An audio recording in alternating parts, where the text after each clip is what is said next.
First బెంచ్లో కష్టపడి రోజంతా క్లాసులు విని నోట్స్లు రాసుకొని ఎగ్జామ్స్ మొత్తం ప్రిపేర్ అయ్యి వెళ్ళి ఎగ్జామ్స్ రాసే వాళ్ళు 20-30,000కి పనిచేస్తుంటే అసలు బుక్కే ముట్టనోడు ముడ్డి కింద 30 బ్యాక్లాగ్ వేసుకొని లక్షలు సంపాదిస్తున్నాడు, గోవా ట్రిప్లకి వెళ్తున్నాడు, రోడ్డు మీద డబ్బులు ఎగరేస్తున్నారు, బ్రాండ్స్ని ప్రమోట్ చేస్తున్నారు, ఇన్స్టాగ్రామ్లో ఫేమ్, ఇక అన్ని. ద క్వశ్చన్ ఈజ్ వాళ్ళకన్నా మీకు ఎక్కువ చదువు ఉంది, వాళ్ళకన్నా మీకు ఎక్కువ కామన్ సెన్స్ ఉంది, వాళ్ళకన్నా ఎక్కువ క్రియేటివ్ స్కిల్స్ ఉన్నాయి, వాళ్ళకన్నా మీరు మంచిగా మాట్లాడగలుగుతారు, వాళ్ళకన్నా మీరు బెటర్ డ్రెస్ సెన్స్ వేసుకోగలుగుతారు. But why are you poor? The answer is they don't over think. Matter అర్థమవుతుందా? వాడికి ఏదైనా ఐడియా వస్తే వాడు అతిగా ఆలోచించకుండా డైరెక్ట్గా ఇంప్లిమెంటేషన్లోకి దిగిపోయి ముందుకు వెళ్తాడు. మార్కెట్ అనాలిసిస్ అని, మార్కెట్ రీసెర్చ్ అని, కన్సూమర్ బిహేవియర్ అని, అదని ఇదని ఇలాంటి సొల్లు పెట్టుకోడు. వాడికి ఏదన్నా ఐడియా మైండ్లో తడితే ఎమ్మటే ఇంప్లిమెంట్ చేస్తాడు. మిమ్మల్ని ఒక క్వశ్చన్ అడుగుతా. మీరు బీటెక్ కంప్లీట్ చేశారు. బీటెక్ కంప్లీట్ అయిపోయిన తర్వాత మీరు ఒకవేళ రోడ్డు మీద చాయ్ షాప్ పెట్టు, లిటరల్లీ రోడ్డు మీద, స్ట్రీట్ రోడ్ ఫుట్ పాత్ మీద చాయ్ అమ్ము అని మీకు సజెస్ట్ చేస్తే మీరు అమ్ముతారా? ఆలోచించడం మొదలు పెట్టారు కదా, అరే మా మమ్మీ ఏమనుకుంటుంది, మా డాడీ ఏమనుకుంటారు, చాయ్ షాప్, నా గర్ల్ ఫ్రెండ్ ఏమనుకుంటారు, వీళ్ళందరినీ ఎట్లా కన్విన్స్ చేయాలి, మరి మా ఫ్రెండ్స్ ఏమనుకుంటారు, అది ఇది అని మెల్లగా రన్ అవుతున్నాయి కదా మైండ్లో థాట్స్. ఎంబీఏ ఛాయ్ వాళ్ళ రోడ్డు మీద ఛాయ్ అమ్మాడు. 170+ అవుట్లెట్స్ ఇప్పుడు వాళ్ళకు ఉన్నాయి. అఫ్కోర్స్ మధ్యలో చిన్న చిన్న స్కామ్స్ అయ్యాయి, అవి తీసేస్తే మంచిగా స్కేల్ చేయగలిగాడు. రోడ్డు మీద ఛాయ్ అమ్ముకోవడం నుంచి 170-180 అవుట్లెట్స్ వేరే కంట్రీలో ఎక్స్పాండ్ చేయడం వరకు చాలా బాగా గ్రో అయ్యారు. ఆ ఎంబీఏ ఛాయ్ వాళ్ళ ఫౌండర్ కన్నా కూడా మన కాలేజ్లో ఉండే టాపర్స్కి, ఐఐటీస్, ఎంఐటీస్లో చదువుకున్న వాళ్ళకి ఇంకా ఎక్కువ క్రియేటివ్ స్కిల్స్, ఇంకా ఎక్కువ నాలెడ్జ్, ఇంకా ఎక్కువ స్కిల్స్ ఉన్నాయి. బట్ అయినా కూడా వీళ్ళు ఇంటెలిజెంట్ పీపుల్, టాపర్స్ ఎవరైతే ఉన్నారో వీళ్ళలాగా ఎందుకు స్కేల్ అవ్వలేకపోతున్నారు అంటే వీళ్ళు ఓవర్ థింక్ చేస్తారు, వీళ్ళు ఓవర్ థింక్ చేయరు. అదే చెప్తున్నా కదా, రోడ్డు మీద ఛాయ్ అమ్మాలి అన్న థాట్ వస్తే దన్నం దిగి స్టాల్ పెట్టేసి అమ్మడం స్టార్ట్ చేసేసారు. ఆర్గానిక్ స్మోకీస్ అని ఇంకొక బ్రాండ్ ఐడియా ఉందా? ఇది షార్క్ ట్యాంక్లో కూడా వచ్చింది. అలా ముగ్గురు ఫౌండర్స్ ఇది ఎలా స్టార్ట్ చేశారు ఆ ప్రోడక్ట్ అంటే వాళ్ళు ఏం చెప్పారు తెలుసా? సరదాగా స్టోర్లో కూర్చున్నాము, ఒక ఐడియా వచ్చింది, ఫ్లవర్స్ని వీటన్నిటితో కలిసి సిగరెట్ చేస్తే ఎట్లుంటుందని మొత్తం మిక్స్ చేసాము, కొట్టాము, మస్తు ఉంది, కిక్ ఎక్కింది, దీన్నే మేము మొత్తం ప్రోడక్ట్ లాగా చేసేసి ఆర్గానిక్ స్మోకీస్ లాంచ్ చేసామన్నాడు. అదే ఒకవేళ మీరు చేయాలి అంటే, అదే ఫర్ ఎగ్జాంపుల్ మీకు ఆ థాట్ వస్తే, ఎవరైతే వెల్ ఎడ్యుకేటెడ్, ఎక్కువ చదువుకొని ఎక్కువ స్కిల్స్ ఉన్నాయో వాళ్ళు ఒకవేళ చేయాల్సి వస్తే వాళ్ళు థింక్ చేస్తారు, అరే మా మమ్మీ ఏమనుకుంటారా, సిగరెట్ బిజినెసా, అరే మా డాడీ ఏమనుకుంటారా, మా అక్క ఏమనుకుంటారా, మా చెల్లి ఏమనుకుంటారా, అదేంటి ఇదేంటి, డబ్బులు ఎక్కడి నుంచి వస్తాయి, మార్కెట్, ఇంత ఆలోచించి కాంప్లికేట్ చేస్తారు. బట్ వాళ్ళు ఎమ్మటే స్టార్ట్ చేసేసారు, షార్క్ ట్యాంక్ వరకు కూడా వచ్చారు. నిత్యానంద స్వామి ఐడియా ఉన్నారా? 9 ఇయర్స్కే ఆయన నేనే దేవుడిని అని డిక్లేర్ చేసేసాడు, అందరికీ ఆశీర్వాదాలు ఇవ్వడం మొదలుపెట్టాడు. ఇప్పుడు ఆయన ఒక సపరేట్ కంట్రీ, లిటరల్లీ ఆయన ఒక సపరేట్ కంట్రీ బిల్డ్ చేస్తున్నాడు. సపరేట్ వీసా, సపరేట్ పాస్పోర్ట్, ఆ కంట్రీలో కరెన్సీ వేరు. మీరు ఆయన ఇంటర్వ్యూస్ చూస్తే అర్థమైపోద్ది, అరే ఇంత డమ్, అసలు ఇందుకన్నా నేనే తెలివైన ఉంటా కదా, అసలు అంత కామన్ సెన్స్ లేకుండా ఎట్లా మాట్లాడుతుండు అని చెప్పేసి మనకే అనిపిస్తుంది. ఆయన నేనే దేవుణ్ణి, నాలో ఉన్న దేవుడు, అది ఇది అని ఏమేమో మాట్లాడతారు. బట్ వాళ్ళు గురూజీలు, బాబాలు వీళ్ళందరూ కూడా రిచెస్ట్ పీపుల్స్. ఎందుకురా అంటే ఓవర్ థింక్ చేయరు, వాళ్ళు ఏది వస్తే అది మాట్లాడేస్తారు. వాళ్ళకి ఇప్పుడు బాబాజీ అవ్వాలి అనిపిస్తే అయిపోతారు. They don't think about anything అనమాట. అసలు ఇదంతా కాదు, మీకు దిమ్మ తిరిగిపోయి బొమ్మ కనిపించే ఒక మిలీనియర్ గురించి చెప్తా. జస్ట్ 4 ఫ్రెండ్స్ అందరూ గ్యాదర్ అయ్యి వాళ్ళు జోక్స్ వేసుకుంటున్నారు అనమాట. అరే నా పెట్ మొత్తం సోఫాని చించేసింది, నా పెట్ ఇట్లా వాకింగ్కి తీసుకెళ్ళినప్పుడు వేరే ఉండి కరిచింది, అది ఇది అన్నప్పుడు ఆయన ఎవరైతే ఉంటారో వీళ్ళిద్దరూ టాపర్స్, ఇంటెలిజెంట్ పీపుల్, అంటే కొంచెం లైఫ్లో సెటిల్ అయిన పీపుల్. ఈడు ఇంకా సెటిల్ కాలే. వాడేమంటాడంటే ఒక ర్యాండమ్ జోక్ వేస్తాడు, ఇగో ఇదేరా నా రాయి, ఇదే నా పెట్, దీనికి మెయింటెనెన్స్ అవసరం లేదు అని చెప్పి ఒక సిల్లీ జోక్ వేస్తాడు. ఆ జోక్ వేసిన తర్వాత లిటరల్లీ అది వాడికి క్రేజీ అనిపించింది. అరే నిజంగానే ఈ రాయిని మనం ఒక పెట్ లాగా చేస్తే బాగుంటుంది కదా అని చెప్పేసి the care and training of your pet rock అని చెప్పి ఒక చిన్న బుక్ రాసి ఆ రాక్ని మనం ఎలా టేక్ కేర్ చేయాలి, ఎలా పెంచుకోవాలి అని చెప్పి దానికి ఒక మంచి ప్యాకేజింగ్ అరేంజ్ చేసి ఈ థింగ్స్ అన్నీ చేసి కూడా దాన్ని ఒక బ్రాండ్ లాగా బిల్డ్ చేసి సేల్ చేయడం స్టార్ట్ చేశాడు. లిటరల్లీ స్టోన్స్ అమ్మడం, స్టోన్స్ యాజ్ ఎ పెట్. అంటే ఈ రాళ్ళు మీరు పెట్ లాగా చూసుకుంటే, ఈ బుక్ చదివి ఈ బుక్లో ఉన్న ఫీచర్స్ అన్నింటినీ ఫాలో అవుతూ మీరు దీన్ని కరెక్ట్గా పెంచుకోగలిగితే మీకు మెయింటెనెన్స్ ఉండదు, మీకు ఎక్కువ ఎఫర్ట్స్ అవసరం లేదు, మీరు దీనికి ఫుడ్ పెట్టాల్సిన అవసరం లేదు అని చెప్పి ప్రమోట్ చేసి సెల్ చేశారు. లిటరల్లీ ఓవర్ నైట్ మిలియనర్ అయిపోయాడు. ఓవర్ నైట్కి ఎందుకు అయ్యాడ్రా అంటే, ఇప్పుడు మిమ్మల్ని రాళ్ళు అమ్మండ్రా అని చెప్తే మీకు ఆ ఐడియా ఇస్తే మీరు ఆలోచిస్తారు, బట్ వాళ్ళు ఆలోచించరు. సో డమ్ పీపుల్, డమ్ అని అనకూడదు కానీ ఎవరైతే అంత సక్సెస్ఫుల్ అవుతారో వాళ్ళు ఎక్కువ ఆలోచించరు, అందులో ఎక్కువ ఫ్యాక్టర్స్ని ఇంక్లూడ్ చేసి కాంప్లికేట్ చేయరు. Their funda will be very very simple. Start చేసామా ఎక్స్పాండ్ చేసామా అన్న పాయింట్లోనే ఉంటుంది. ఒకవేళ ఫెయిల్ అయితే మళ్ళీ స్టార్ట్ చేస్తారు. బట్ మనము స్టార్ట్ చేయడానికి చాలా కష్టపడతాం. So first most important thing, మనం ఎక్కువ ఆలోచించకూడదు, ఎక్కువ కాంప్లికేట్ చేయకూడదు, ఎక్కువ ఫ్యాక్టర్స్ని ఇంక్లూడ్ చేయకుండా జస్ట్ స్టార్ట్ వర్కింగ్. ఈరోజు ఐడియా వస్తే రేపు మనం ఇంప్లిమెంట్ చేసుకుంటూ ముందుకెళ్ళాలి. అట్లీస్ట్ ఆ ఐడియాకి కావాల్సిన సోర్సెస్ ఏంటి, ఆ ఐడియా ఎవరెవరు కావాలి, ఎవరెవరిని కాంటాక్ట్ అవ్వాలి అని చెప్పి మార్కెట్లోకి దిగిపోతేనే ఒక ప్రోడక్ట్ని మనం సక్సెస్ఫుల్గా సక్సెస్ చేయగలుగుతాం. ఆ ప్రోడక్టే మనకి కోడ్లు తెచ్చిపెడతాయి. ఇఫ్ ఫెయిల్ అయినా సరే ఇంకొక ప్రోడక్ట్ని బిల్డ్ చేసుకుంటూ వెళ్ళాలి.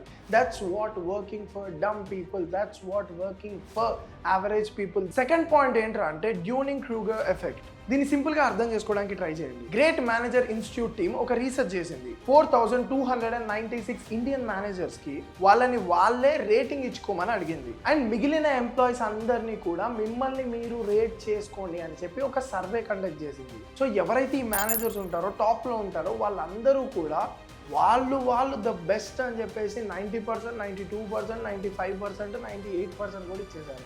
ఎవరైతే మేనేజర్స్ కింద ఉంటారో ఎంప్లాయీస్, వాళ్ళందరూ కూడా 60%, మేబీ నేను సరిగ్గా వర్క్ చేయట్లేదేమో, 80% లేదా 70%, 40%, 30% అని చెప్పి వాళ్ళు రేట్ చేసుకున్నారు. దీన్నే డ్యూనింగ్ క్రూగర్ ఎఫెక్ట్ అంటారు. అంటే మనం అనుకున్న దానికన్నా కూడా మనకి మనం ఎక్కువ హైప్ ఇచ్చుకోవడం, మనకి మనం తోపు అని ఫీల్ అవ్వడం. That's what working for them. ఇప్పుడు ఈ మేనేజర్ లెవెల్లో ఉన్నప్పుడు కంపారిటివ్లీ ఎంప్లాయే చాలా చాలా చాలా కష్టపడతాడు. మేనేజర్ అనేవాడు 4-3 ఎంప్లాయీస్కి వర్క్ అసైన్ చేస్తాడు, వర్క్ని మానిటర్ చూస్తాడు. కంపేర్ చేసుకుంటే వీళ్ళు ఒక 60% వర్క్ చేస్తే వీళ్ళు 90% రేట్ చేసుకున్నారు. వీళ్ళు అంత కష్టపడి వర్క్ చేసినా కూడా వీళ్ళు తక్కువ రేటింగ్ ఇచ్చుకున్నారు. That's what working for managers. మీరు అబ్జర్వ్ చేయండి, ఒక 10 బ్యాక్లాగ్సో లేకపోతే 3 బ్యాక్లాగ్సో యావరేజ్ స్టూడెంట్, తక్కువ చదివే స్టూడెంట్ దగ్గరికి వెళ్ళి ఏం చేస్తారా అదిరా ఇదిరా అంటే వాడి కాన్ఫిడెన్స్ పీక్ లెవెల్లో ఉంటుంది. ఎంతసేపు ఈ బ్యాక్లాగ్లు, నేను అనుకుంటే 2 నిమిషాలు పని, నేను అనుకుంటే అది అయిపోదామా, నేను కాన్సన్ట్రేట్ చేస్తాను లేకపోతేనా 2 నిమిషాల్లో క్లియర్ చేసేస్తా, అరే ఏముందిరా మనం సెట్ అయిపోతాం అన్న కాన్ఫిడెన్స్ ఉంటుంది వాడికి. That's what Dunning Kruger effect is. అంటే ఆ కాన్ఫిడెన్సే చాలాసార్లు ఎదుటి వాళ్ళని వీడి మీద నమ్మకం తేవడానికి, ఎదుటి వాళ్ళని వీడిని ట్రస్ట్ చేయడానికి, ఇప్పుడు క్లయింట్ దగ్గరికి వెళ్ళినప్పుడు లేకపోతే ఒక బిజినెస్ ఇంకొక ఫౌండర్ దగ్గరికి వెళ్ళినప్పుడు ఇది చేసేస్తాం అది చేసేస్తాం అని అంత కాన్ఫిడెంట్గా చెప్పడం, సెల్ఫ్ డౌట్ లేకుండా, that's what work for them. అదే మీరు యాక్చువల్గా బాగా కాలేజ్లో కష్టపడి బాగా చదివి యాక్చువల్గా చదివేవాడి దగ్గరికి వెళ్ళి మీరు క్వశ్చన్ వేయండి, అరే ఏమంటారా రేపటి ఎగ్జామ్ సంగతి, అరే ఇంకా 2 చాప్టర్స్ పెండింగ్ ఉన్నాయరా, ఇంకో 2 సార్లు రివిజన్ చేయాలరా, ఏమంటారా 90% వస్తుందా ఈసారి అంటే వాడు లిటరల్లీ డౌట్ఫుల్గానే ఉంటాడు. వచ్చేస్తుంది అన్న అంత కాన్ఫిడెన్స్ ఉండదు. మీరు ఇద్దరు సినారియో తీసుకోండి. 35 మార్క్స్ పాస్ మార్క్స్ కోసం రాసినోడు వెళ్ళి వాడు రాసిన ఆన్సర్ 4 అయితే వీడు ఒక 20 or 30 ఆన్సర్ రాస్తాడు. అదే కరెక్ట్ అనుకుంటాడు, 35 వచ్చేస్తే పాస్ అనుకుంటాడు. ఎవడైతే యాక్చువల్గా ఆన్సర్ని ఫిగర్ అవుట్ చేశాడో వాడు ఎమ్మటే వెళ్ళి బుక్ ఓపెన్ చేసి 4 కరెక్ట్, అబ్బా నాకు 4.1 వచ్చింది అని చెప్పి బాధపడుతూ ఉంటాడు. అర్థమవుతుందా మీకు పాయింట్? వీళ్ళు చాలా కాన్ఫిడెంట్గా ఉంటారు. Politicians are the best example for Dunning Kruger effect. Politicians ఎట్లా అనుకుంటారు, నేనే ఎమ్మెల్యే అవ్వాలి, నేనే సీఎం అవ్వాలి, నేనే ఒక స్టేట్ మొత్తాన్ని రన్ చేయగలిగే కెపాసిటీ నా దగ్గరే ఉంది అని ఫీల్ అయ్యి they will spend lot of money and they will win. But యాక్చువల్గా ఐఏఎస్ ఆఫీసర్లు, ఐపీఎస్ ఆఫీసర్లు, వీళ్ళకి యాక్చువల్గా కలెక్టర్లకి, వీళ్ళకి యాక్చువల్గా స్టేట్ని రన్ చేసేంత పొటెన్షియల్ ఉంది. బట్ వాళ్ళు ఆ స్టేజ్లో ఉండిపోతారు. షార్క్ ట్యాంక్లో సిప్లైన్ ఫౌండర్ ఎవరైతే ఉన్నారో, అంటే గ్లాస్కి ఇన్ఫెక్షన్ అంటకుండా ఆయన ఒక ప్రోడక్ట్ తయారు చేస్తాడు అనమాట. సో చాలామందికి అది డమ్ అనిపించింది. బట్ ఈవెన్ దో మూవీలో అంటే మన టీవీలో చూస్తున్న ప్రతి ఒక్కరికి కూడా అరే ఇదేం ఐడియా రా, ఎర్రీ ఐడియా, చాలా అసలు ఈ స్కేలే కాదు అని చెప్పి వరల్డ్లో అంటే ఆ షార్క్ ట్యాంక్ ప్రోగ్రామ్ ఎవరైతే చూస్తారో అందులో 99% పీపుల్కి అది అనిపించింది. బట్ అయినా కూడా అతను షార్క్ ట్యాంక్ వరకు వెళ్ళగలిగాడు. అంటే గుడ్డి కన్నా మెల్లమేలు, మనం అక్కడికి కూడా వెళ్ళలేకపోయాం.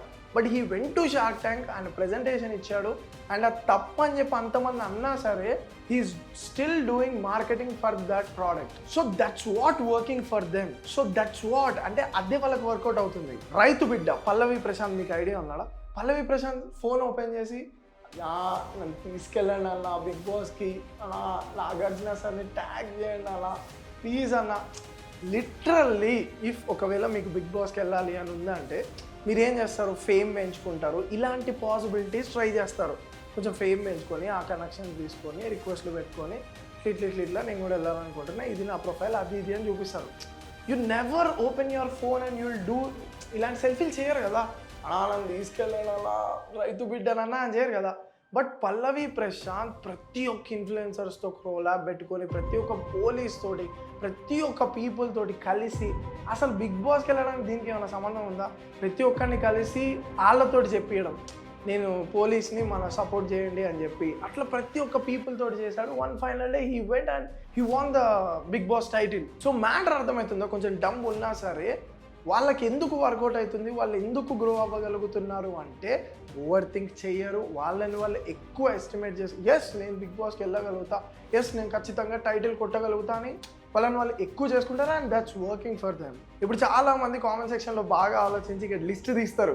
అన్న ఎలాన్ మస్క్ డమ్మా అన్న ఎట్లా రీచ్ అయ్యిండు, జెఫ్ బెజోస్ డమ్మా అన్న ఎట్లా రీచ్ అయ్యిండు అని చెప్పేసి చాలామంది కామెంట్ చేస్తారు. పాయింట్ డమ్ అనో ఇంటెలిజెంట్ అనో కాదు, కంపారిటివ్లీ చాలా మందికి ఆ అర్హత ఉన్నా సరే వాళ్ళు అక్కడి వరకు ఎందుకు రీచ్ అవ్వలేరు అంటే that's because of over thinking, that's because of వాళ్ళని వాళ్ళు తక్కువ అండర్ ఎస్టిమేట్ చేసుకోవడం. ఇప్పుడు ఎలాన్ మస్క్ డైరెక్ట్గా ట్విట్టర్ని కొనేస్తాడు, డైరెక్ట్గా ట్వీట్స్ పెట్టేస్తాడు, డీజీ అది పెరుగుతుంది, ఇది పెరుగుతుంది, బిట్ కాయిన్ పెరుగుతుంది అని చెప్పేసి. అర్థమవుతుందా? హీ ఆల్సో ఎక్కువ ఆలోచించాడు, ఓవర్ థింక్ చేయడు. అర్థమవుతుంది? ఇప్పుడు ట్రాఫిక్లో వెళ్తున్నప్పుడు ఆయనకి ర్యాండమ్గా ఒక ఐడియా వస్తుంది, అరే పైన ఇంత ట్రాఫిక్ అవుతుంది, మనం హైపర్ లూప్ స్టార్ట్ చేస్తే ఎట్లుంటుంది అని. Next day he went to his office and he started working on that. ఇప్పుడు రాకెట్స్, స్పేస్-ఎక్స్లో రాకెట్స్ పైకి వెళ్తాయి, పైకి వెళ్ళిన రాకెట్స్ని ఇన్ రిటర్న్లో తీసుకొచ్చి మళ్ళీ ల్యాండ్ చేయగలిగితే మనకి చాలా అమౌంట్ సేవ్ అవుతుంది కదా అని చెప్పేసి ఆ ఐడియా ఫస్ట్ చెప్పినప్పుడు చాలామంది నవ్వచ్చు. అర్థమవుతుందా? బట్ డమ్ అనిపించవచ్చు చాలామందికి. ఆయన వర్క్ చేశాడు ఓవర్ థింక్ చేయకుండా. సో నా పాయింట్ ఏంద్రా అంటే ఇక్కడ ఇంటెలిజెంటా లేకపోతే ఇదా అన్నట్టు కాకుండా ఎవరైతే ఓవర్ థింక్ చేయకుండా వర్క్ చేసుకుంటూ ముందుకు వెళ్తారో వాళ్ళకి థింగ్స్ అనేవి వర్కౌట్ అవుతాయి. ఎవరైతే ఓవర్ థింక్ చేసి వాళ్ళని వాళ్ళు సెల్ఫ్ డౌట్ చేసుకొని డౌన్ అవుతారో వాళ్ళకి థింగ్స్ అనేవి వర్కౌట్ కావు.